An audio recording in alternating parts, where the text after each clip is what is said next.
My name is Ming Guang.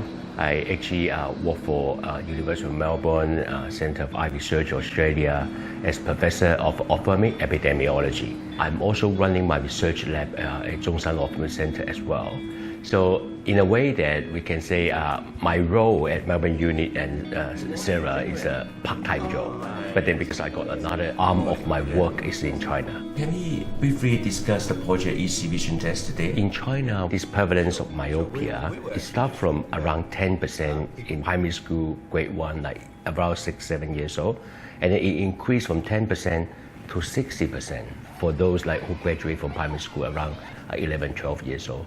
So this is a significant amount of increase of prevalence of myopia among the primary school students. For example, the junior high graduate 15 or the high school graduate 18 years old. In the urban city, this prevalence of myopia is around 80%.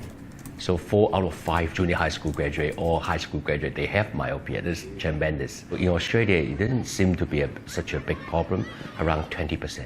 So we're talking about 20% to 80%. But then in the perspective of WHO, what's the figures? So WHO right now is producing a handbook for messages for preventing myopia that are based on evidence to slow down the progression of myopia or to stop the onset, the start, the beginning of myopia in the first place. Research has shown that over the last 20 years in Asian preschool children, for instance, 20 to 30% of the children have myopia. And if you get to children or young adults, older children, about 80% of the population has myopia. More and more countries are recognizing now that myopia is a public health problem. We now expect that from the currently about 2.6 billion people with myopia in the world, by the year 2050, we will have about half the world's population being myopic. So it's a problem that's not going away, it's actually going to get much worse. It's huge. In Australia, the prevalence of myopia is considered somewhere between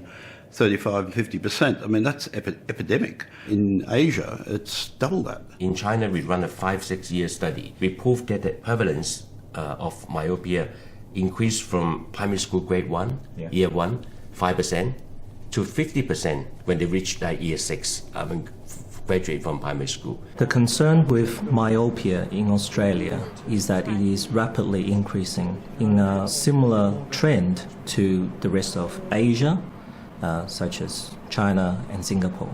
There are cost implications, there are inconvenience for the child, there are social implications. Some children don't want to wear glasses, and the tragedy is the earlier a child has their myopia treated and managed, the better the outcome for the child. Part of that problem is a lack of education for parents, a lack of education for teachers, a lack of education even for optometrists. People who go to a spectacle shop don't get their myopia managed. They get it corrected with a pair of glasses, but they never have the myopia managed. Recently, Professor Ming Wan had a survey of Australian optometrists, and while most of them knew of the fact that myopia could be managed, only 20% said they were comfortable in using management policies. So there needs to be some practices put into place, and then that information needs to be propagated out to the population. So this patient has myopia. My advice for parents is to get their kids' eyes checked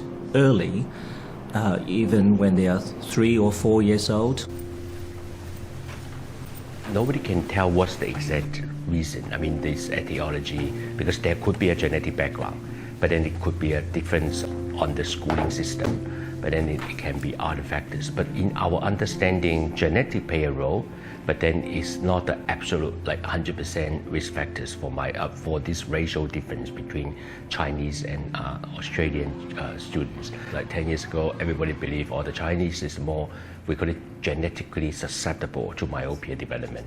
But now there's more and more evidence suggests this is really an environmental factor, in particular for low degree, like we call it school myopia, like talking about -1 to -5, not the high myopia. If it's high myopia, it's genetic.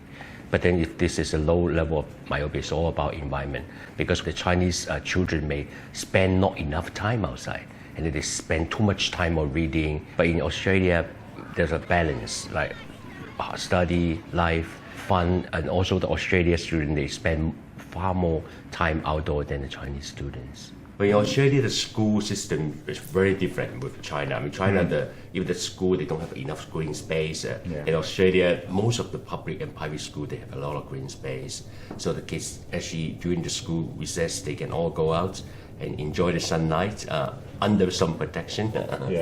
What study myopia study they found out is that there's an association between increased time outdoor or increased time spent outdoor with lower degree of myopia in the school-age children. Whether this is because of myopic kids, they wear spectacles, they're not convenient to play basketball outside. That's why they got much lower outdoor time, or it's just because of lower outdoor time is associated with higher risk of myopia. Therefore, we have to run a randomized clinical trial. So in China, we actually enroll 12 schools, 6 schools in the intervention arm, 6 schools in the control arm.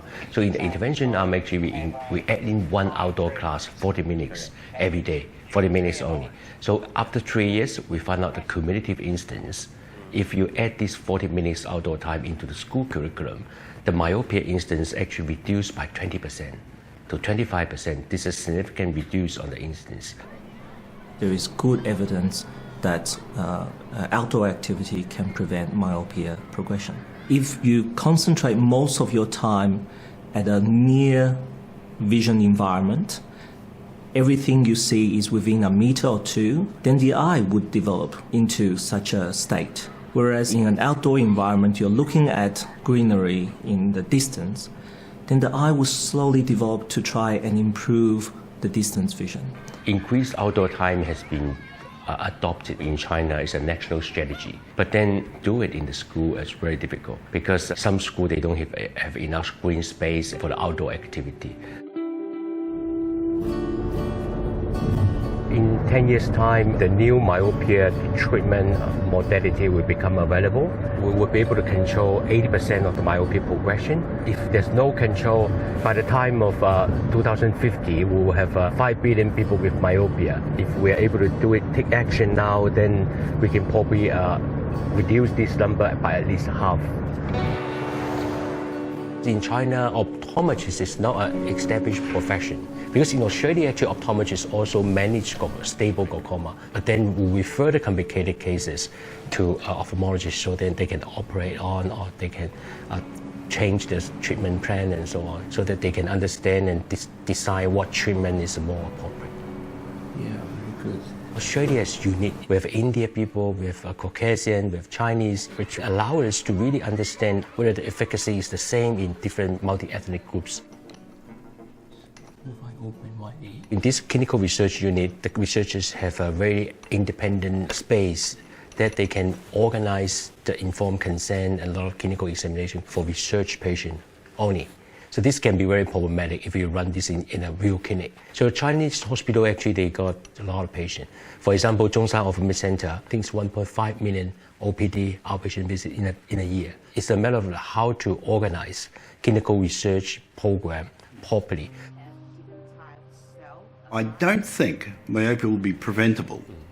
It's like every condition in the Western world, diabetes, hypertension, we can't stop them, but we can manage them to the point that a lot of serious eye conditions can be avoided. Myopia is not just a condition that needs glasses, but it's a condition that can be reduced and so that the consequences of severe myopia can be prevented when the person gets older. This problem has been ignored, in my view, for a very long time. Governments in many, if not most countries around the world don't see myopia, for instance, as a health issue or a health problem. So I think the research needs to be done on the impact, but also on the effectiveness of interventions to show governments, look, there is a health problem and there are solutions. I'm not convinced that we actually know the full story yet.